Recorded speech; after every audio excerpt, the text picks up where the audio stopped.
This is Miss Jackson chiming in on what's due this week. This week, you must do your informative topic approval form. If you click on the speech and assignment information folder and you scroll down to informative speech information, this is where you will find all your information about the informative speech. Read this prior to doing the assignment. It tells you how to do the assignment. What am I looking for? I don't want you to persuade. It gives you steps to complete your speech. Specifics. This gives you a video about your speech. You will speak 6 to 8 minutes long. You will stand while giving your speech. You should not wear hats or words on your clothing. You should cite your source, meaning you verbally say it. According to NBA.com, they said that Michael Jordan is whatever, whatever. But that source should also be written in your outline, within the outline, and should be written on your reference page. So your source is in 3 places: in the outline, reference page, and it comes out of your mouth.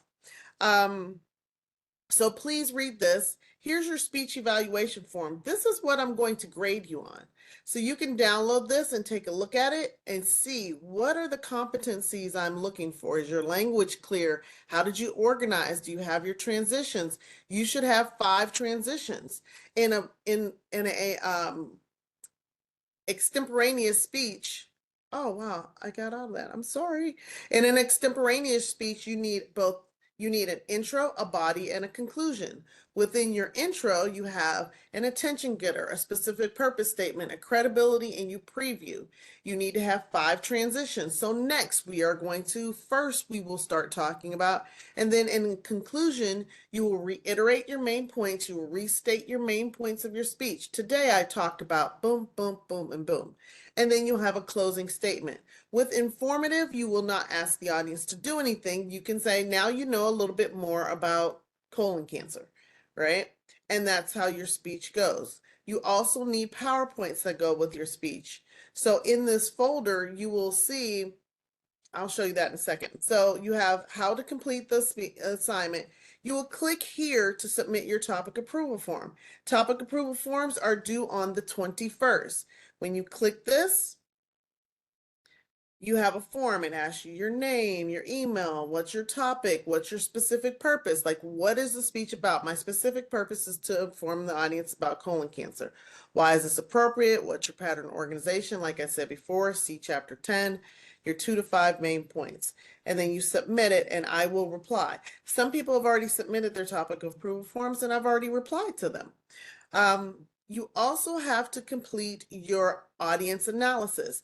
Click on this folder and it will tell you exactly how to complete the audience analysis. And I will send you a video to go into depth, but all the information is right here. So you have to do an audience analysis for both your informative and your persuasive speech. But right now we're focusing in on our informative. Do not do your audience analysis assignment until you've received a positive topic approval, until I said, okay, your topic is approved. If your topic isn't approved, do not do your audience analysis because you don't have a topic to do it over until I approve it. You will click and submit your audience analysis here. Here's a folder that says how to complete your informative outline. If you click on that, it will talk about how to complete your informative outline. There's also a PowerPoint video that goes through step by step by step of how to do your informative outline. Also on this area is what's called the informative speech prep form. So after you watch that video, if you want to use this form, it tells you attention getter goes here. So you read what goes in this area, delete it, and write your attention getter. Right here it says thesis core statement. You'll delete that and type in your core statement. It tells you exactly what to do. So read the instructions and then delete the instructions. Don't leave the instructions because you'll be using your outline to give your speech and you don't want to talk about something and go, yes, in the thesis core idea, because they're still written there. Just delete it after you've read the instructions. So this is a nice little handy tool for you. You can use it or you don't have to, but it helps to guide you doing your outline.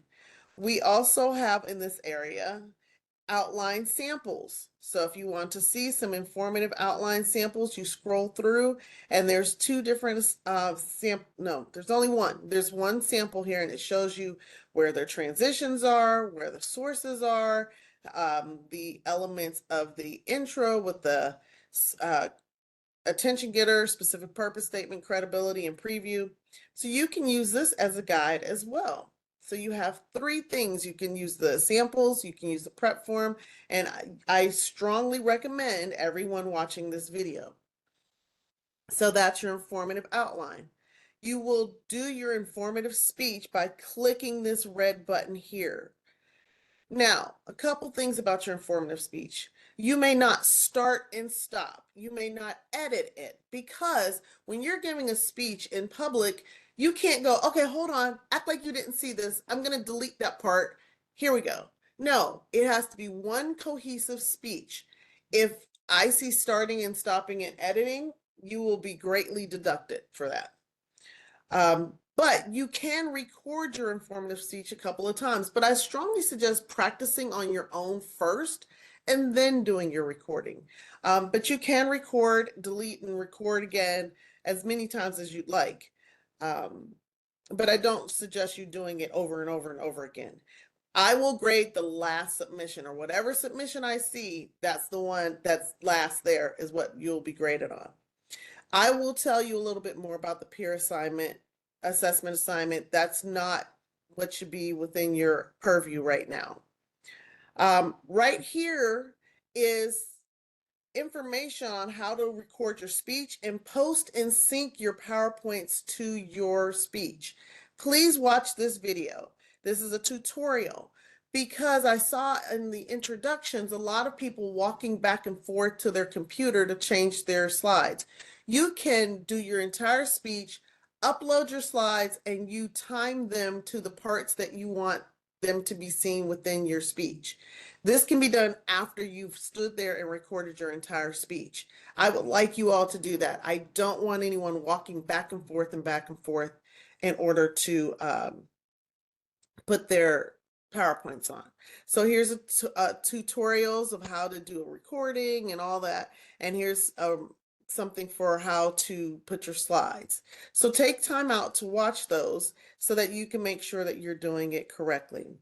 So if you have any questions, feel free to ask me, email me, let me know if you have any questions.